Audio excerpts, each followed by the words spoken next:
Hidup ini keras. Hidup ini takkan sempurna. Yang sempurna hanya Allah. Kamu takkan dapat kesempurnaan. Terimalah seadanya. Malu tengok cicak di rumah kita. Cicak pernah komplain? Tak pernah.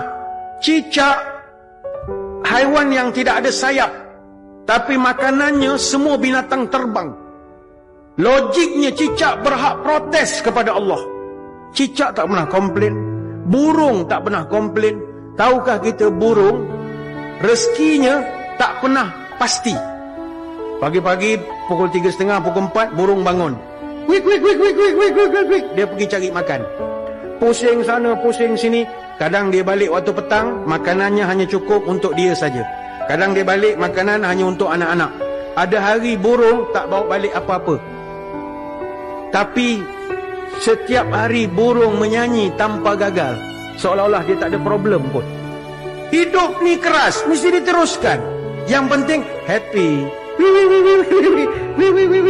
Happy ya. Ni burung. Manusia baru kena berhenti kerja nak terjun jambatan. La ilaha illallah. Malu dengan burung. Kita walaupun tak sekolah, ada tangan, ada kaki. Masalah malas. Maka ubahlah, hijrah. Jangan malas.